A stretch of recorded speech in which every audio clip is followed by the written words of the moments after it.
ನಿಮ್ಮ ಹಿರಿ ಮಗ ಸಿವಿಲ್ ಇಂಜಿನಿಯರಿಂಗ್ ಮಾಡಿ ಅಮೆರಿಕಕ್ಕೆ ಹೋಗಿ MS ಮಾಡಿದ್ರು.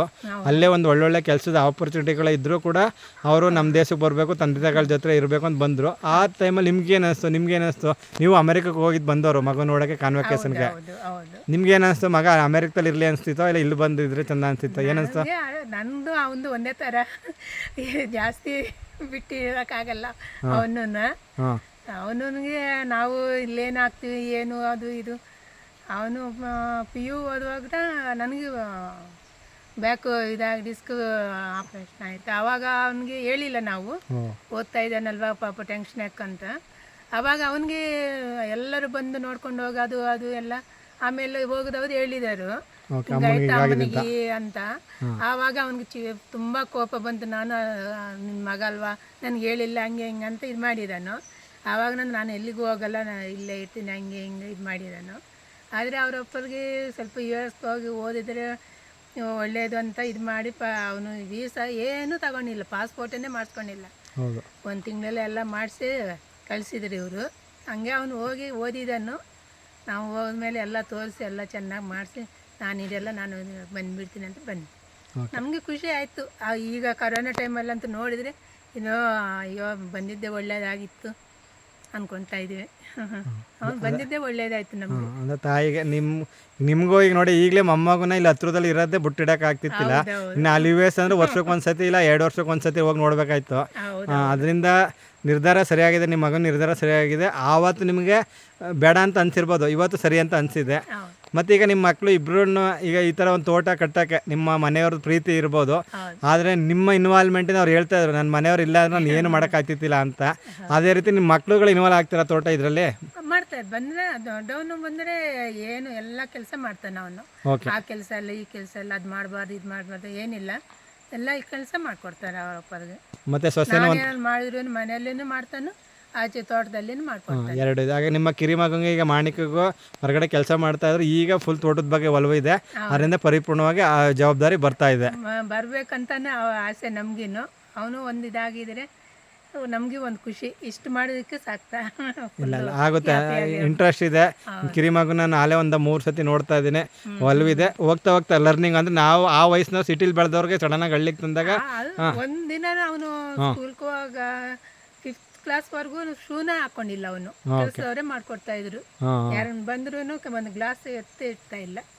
ಎಲ್ಲಿಗೆ ಹೋದ್ರು ಅವ್ರ ಅತ್ತೆ ಮನೆಗೆ, ಯಾರ ಮನೆಗೆ ಹೋದ್ರು ಅವರು ಕ್ರಿಸ್ಮಸ್ ಕಡೆನೆ ಎಲ್ಲ ತಂದು ಕೊಡ್ತಾ ಇದ್ರು ಊಟನೂ. ಏನ್ ಬೇಕನ್ನೋದು ಅದೇ ಹೇಳ್ತಾರೋ, ನಮ್ಮ ಇಡೀ ಫ್ಯಾಮಿಲಿ ಕೊನೆ ಮಗ ಎಲ್ಲ ಮುದ್ದು ಮಾಡಿದಾರು ಆ ಥರ.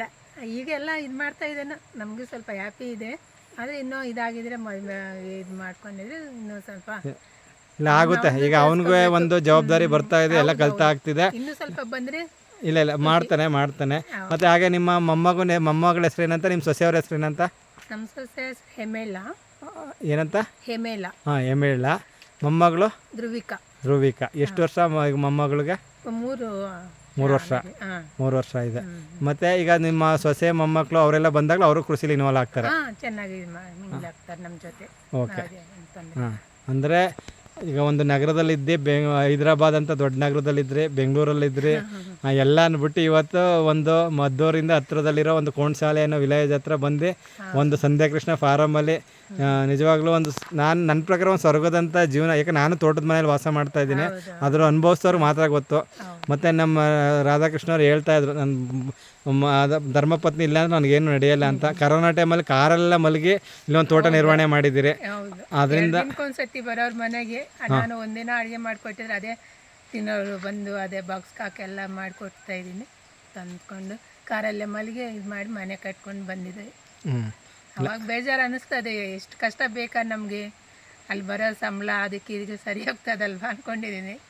ಆದರೆ ಅವ್ರ ಇಂಟ್ರೆಸ್ಟ್ ಅಲ್ವಾ, ನಾವು ಬೇಡ ಅನ್ನೋದು ಬೇಡ ಅಂತ ನಾವು ಸರಿ ಇಷ್ಟು ವರ್ಷ ಕಷ್ಟ ಬಿದ್ದರು ಮನೆಗೆ ಅದಕ್ಕೆ ಇದಕ್ಕೆ ಆಫೀಸಲ್ಲಿ ಎಲ್ಲ ಮಾಡ್ಕೊಂಡು ಬಂದ್ರೆಲ್ಲ ಸರಿ, ಅವ್ರ ಇಷ್ಟ ಅಂತ ನಾವು ಸರಿ ನಿಮ್ಮ ಇಷ್ಟ ಅಂತ ಮಾಡ್ಕೊಳ್ಳಿ ಅಂತ ನಾವು ಬನ್ನಿ. ಈಗ ನನಗೆ ನೀವು ಹೇಳ್ತಾರೆ ಕೈ ಕೆಸದ್ರೆ ಬಾಯಿ ಮೊಸರು ಅನ್ನೋ ಗಾದೆಗೆ ಅಂತ ಬರ್ತಾ ಇದೆ. ಅವತ್ತು ಅವರು ಕರೋನಾ ಟೈಮಲ್ಲೆಲ್ಲ ತೋಟ ನೋಡಲಿಲ್ಲ ಅಂದರೆ ಇವತ್ತು ಇರ್ತಿದ್ದಿಲ್ಲ, ಅವ್ರ ಮೇಂಟೆನೆನ್ಸ್ ಇಲ್ಲ ಅಂದರೆ. ಇವತ್ತು ಯಾರಿಲ್ಲ ಅಂದರೂ ಅದು ನ್ಯಾಚುರಲಾಗಿ ಬೆಳೆಯೋ ಒಂದು ವಾತಾವರಣ ಕ್ರಿಯೇಟ್ ಆಗಿದೆ. ಹೌದು. ಅದಕ್ಕೆ ನೀವೊಂದು ಸಹಕಾರ ಕೊಟ್ಟಿದ್ರೆ ಅಲ್ಲಿಂದ ಒಂದು ಅಡುಗೆ ಊಟ ತಿಂಡಿ ಆಮೇಲೆ ಇಲ್ಲಿ ಬಂದ ಮೇಲೆ ಎಲ್ಲನೂ ನೋಡ್ಕೊಂಡಿದ್ದೀರಿ. ಮತ್ತು ನಿಮ್ಮ ಸಹಕಾರದಿಂದ ಈ ಪ್ರಾಣಿ ಪಕ್ಷಿಗಳು ಕೂಡ ಇರಬೇಕಾದ್ರೆ ನಿಮ್ಮದಿದು ನೀವು ಹೋಗಿ ಅಲ್ಲಿ ಒಂದು ಏನಾಗ್ತಿದೆ ಅಂತ ನೋಡ್ತೀರಿ, ಅವ್ರು ಇಲ್ಲದೆ ಹೋದಾಗ ಜವಾಬ್ದಾರಿ ತಗೊಳ್ತೀರಿ, ಎಲ್ಲ ಆಗಿದೆ. ಈ ತೋಟ ಹಿಂಗೆ ನೂರಾರು ಜನಕ್ಕೆ ಒಂದು ಪ್ರೇರಣೆ ಆಗಲಿ. ಈ ತಿಂಗಳು ಕೊನೆ ಒಳಗಡೆ ಬಾನುಲಿ ಕೃಷಿ ಬೆಳಕು ಕಾರ್ಯಕ್ರಮ ನಡೀತಾ ಇದೆ.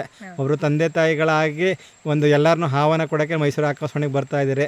ಹಾಗೆ ಈ ತೋಟ ಬಂದು ನೋಡಿದವರೆಲ್ಲ ಒಂದು ನಿಮ್ಮ ಏನು ಒಂದು 3 ವರ್ಷದಲ್ಲಿ ಶ್ರಮ ಮಾಡಿ ಪ್ರೀತಿಯಿಂದ ಕಟ್ಟಿರೋ ತೋಟನ ಬೇರೆಯವರು ಆಗಲಿ ಅಂತ ಹೇಳ್ತಾ ಇಷ್ಟೊತ್ತು ನಮಗೆ ಒಂದು ಸಂದರ್ಶನ ಕೊಟ್ಟಿದ್ದಕ್ಕೆ ಎಲ್ಲರೂ ಪರವಾಗಿ ಇದು ಯಾರು ನೋಡ್ತಾ ಇದ್ದಾರೆ ಅವ್ರ ಪರವಾಗಿ ನಿಮ್ಗೆ ಒಂದು ಹೃದಯಪೂರ್ವಕ ಧನ್ಯವಾದ ತಿಳಿಸ್ತೀನಿ.